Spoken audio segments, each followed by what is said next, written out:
بسم الله والابن والروح القدس الاله الواحد امين. اهلا بكم في حلقه جديده من حلقات ايات وحكايات. ساعات احنا ما بنعرفش ترتيبات ربنا، امور ربنا بعيده عن فهم والاستقصاء، ما تقدرش تستقصيها حتى، ما تعرفش وراها ايه، لكن ربنا عارف. احكي لكم حكايه النهارده غريبه خالص، قريتها لكاتب روسي. بيقول كان في واحد جزمجي، والراجل الجزمجي ده كان فقير جدا جدا، مش عارف يعمل ايه. فمراته قعدت تقول له يا راجل احنا ما عندناش اكل وما عندناش حاجه، ما تروح تجيب الفلوس اللي ليك عند الناس.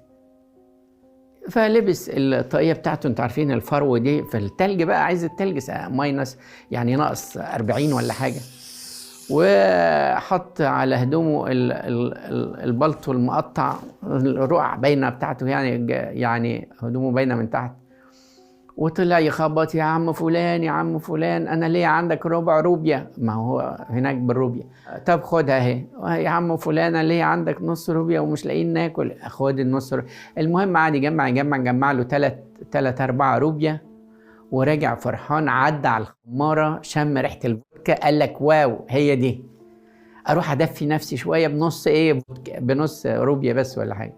دخل صرف 3-4 روبيا ورجع يا مولاي كما خلقتني، ما معهوش ولا مليم.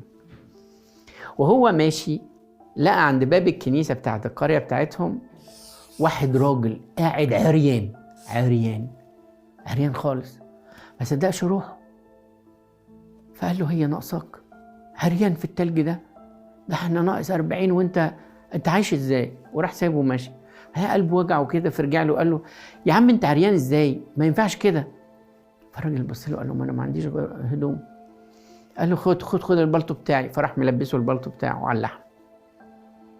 قال له اقول لك انا برضو لابس شويه هدوم، خد ادي الطاقيه بتاعتي، وراح حاطط له الطاقيه بتاعته الفروه دي فوق راسه. وقال له تعالى نام معايا في البيت، انا مش هسيبك كده في التلج، انت ما عندكش بيت؟ قال له لا. قال له تعالى معايا.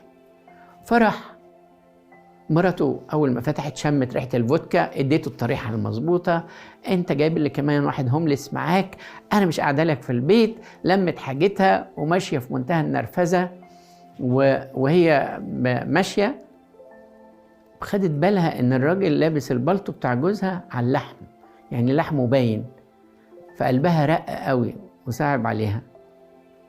فراحت بصله وقالت له هو انت اتعشيت؟ لا. قالت طب انا هعمل لك اخر شويه دقيق عندنا، خبزيه كده تاكلها. ورجعت تاني وحطت حاجتها وقعدت تخبز للراجل الغريب ده الخبزيه دي. الراجل ابتسم، كان اول مره يبتسم من ساعه ما شافه الراجل. المهم الست هديت عقبال ما عملت الخبزيه، وهي نايمه جنب جوزها كده على الفرن من فوق، بتقول له الراجل ده كان معاك في الخماره ولا؟ قال لها لا، ده انا لقيته عريان قدام باب الكنيسه فصعب عليا قوي. قالت له صحيح انت بتعمل حاجات كلها غلط، بس كويس انك انقذته. مش عارف ليه قلبي رق قوي وصعب عليا لما شفت لحمه من تحت البتاع ده. قال لها اشوفه منين ده، ما عندوش بيت وما هشوفه الصبح يعني. المهم الست الصبح راحت تشحت من الناس التانيين شويه اكل ولا شويه دقيق ولا بتاع، والراجل الجزماجي قعد مع مين؟ مع الراجل الغريب. قال له انت اسمك ايه؟ الراجل قال له انا اسمي غريب مش مهم. فقال له خلاص هسميك غريب يعني انت ما معكش بطاقه ولا معاك اي حاجه؟ قال له لا. قال له طب بتعرف تشتغل ايه؟ قال له ما بعرفش اشتغل حاجه، بس لو علمتني هتعلم.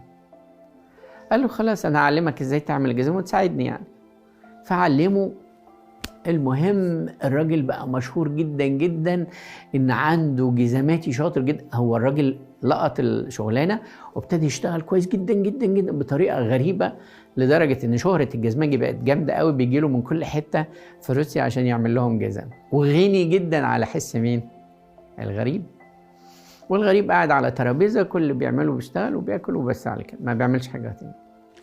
بعد 4 سنين دخل واحد غني جدا من بتوع القصر، هو مراته، بيقول للجزمجي انا جبت حته جلد اهي من اوروبا، هديها لك تعمل لي جزمه، لو الجزمه اتشققت هقطع رقبتك، لو الخياطه اتقطعت هقطع رقبتك، لو الرباط مش عارف جراله ايه هقطع رقبتك، ها بس هديك فلوس كتير قوي تعملها.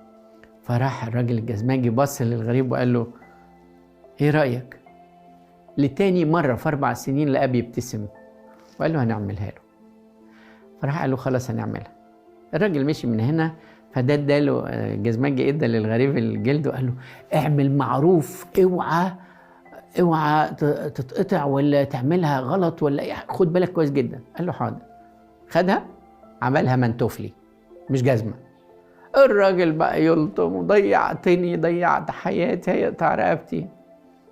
والتاني ما بيتكلمش. ما فيش نص ساعه ولا حاجه لقيوا مرات الراجل الغني بعتها بتقول لو سمحتم ما تعملوش جزمه، اعملوا حته الجلد بنتوفلي، لان انا جوزي مات وهم عندهم في روسيا لما حد بيموت بيلبسوه بنتوفلي، فاعملوا بنتوفلي. فقالوا لها جاهز اهو، وراحوا مدينها البنتوفلي. وبعد كده قعد الراجل يشتغل برضو الغريب ده لغايه 7 سنين. فلاقي مرات الراجل الجزمجي عماله تقول ايه، ياه واحده ست جميله قوي ومعاها بنتين في منتهى الجمال، بس مش شكلها خالص يعني، واحده فيهم بتعرج. الراجل قام واتنطر الغريب وطلع يجري على الشباك وقعد يبص كويس قوي وبص على الست اللي جايه ومعاها العيال ومهتم جدا بيهم يعني. وكل اللي في البيت بيبصوا لبعض، هو ايه اللي حصل يعني، ده اول مره يهتم بحد. وبعدين دخلت الست، فمرات الجزمجي بتقول لها بنتلك حلوين قوي جمال مع انهم مش شكلك، والرجليها بايظه دي هنعمل لها جزمه مخصوص. قالت لها محتاجه جزمه. على فكره دول مش بناتي الحقيقه. كانت جنب القصر بتاعي كان في كوخ او عشه يعني، وكان في واحده ست فقيره قوي. وبعدين بعد ما جابت البنتين دول ماتت، وهي بتموت كسرت رجل واحده فيهم، وقعت على رجل واحده وبوظتها. وانا كان معايا بيبي ولد، فصعب عليا البنتين، خدتهم عندي بقيت ارضعهم معايا. بعد شويه ابني مات وبقى هم دول بناتي، كتبتهم على اسمي وخلاص انا اعتبرتهم بناتي، وداخلين مدارس يعني انجليزي اجنبيه ومش عارف ايه، وبربيهم احسن تربيه. والحمد لله ربنا عوضني عن ابني اللي مات ببنتين جمال مؤدبين وحلوين قوي يعني. والراجل الغريب مهتم بكل كلمه. بس الست مشيت، فراح الغريب وقف وقال لهم متهيألي انا ده لازم امشي دلوقتي. قال له تمشي تروح فين؟ قال لهم بيتي. قال له انت قلت ما عندكش بيت. قال لهم الحقيقه انا ملاك. ايه؟ انا ملاك، وكان ربنا بعتني اخد روح الست الفقيره اللي جنب القصر. وقعدت تعيط وتقول لي هتاخدني وتسيب عيالي؟ محدش هياخد باله منهم خالص، محدش هياخد باله منهم. انا لو مت هم هيموتوا في التلج ده. وانا رجعت ربنا قلت له يا رب مش هينفع ناخد روحها، لان مين هياخد باله من عيال؟ فقال لي عشان انت مش لغايه دلوقتي مش قادر تفهم ان امور ربنا بعيده عن الفهم والاستقصاء، انزل وخليك بين البشر لغايه ما تتعلم دروس اساسيه جدا. قال له وانا اتعلمت 3 دروس مهمين جدا. اول درس، شايف فاكر مراتك لما كانت في منتهى العكننه ومره واحده قلبها رق عشان واحد اللي هو انا. فاول درس ان ربنا حاطط في قلب البشر حاجه حلوه، كل بني ادم جواه حاجه حلوه لو قدر يستغلها بيبقى انسان كويس قوي. الحاجه التانيه ان البشر مش عارفين امتى هيطلعوا، فبيقعدوا يرتبوا هم مش عارفين. الراجل الغني اللي جه قال لك تعمل جزمه وما تقطعش لمده سنه وما تتجرحش لمده سنه والكلام ده، انا كنت شايف واحد من زمايلي واقف وراه هياخد روحه اوريدي وهو مش دريان. الحاجه الثالثه اللي انا فعلا اتعلمتها ان ربنا بيرتب لكل الناس. الام اللي ماتت دي لو كانت فضلت عايشه كانت هتربي عيالها في الخطيه عشان تاكل، لكن عشان البنات جميل جدا ربنا رتب الست الغنيه دي اداها عيل بس عشان ترضعهم وبعد كده يبقوا عيالها ويتربوا كويس. انا خدت بالي وعرفت ان امور ربنا بعيده عن فهم والاستقصاء، ودلوقتي لازم اطلع. فعملوا فاير كبيره قوي او نار كبيره قوي، وهو طلع في وسط النار وطلع قدامهم للسماء وخد الدروس اللي هي لازم احنا كمان ناخدها.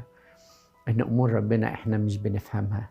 ما تقعدش تسأل كتير، ربنا ما ينفعش يتسأل، ربنا يتقال له اشكرك بس، نو مور.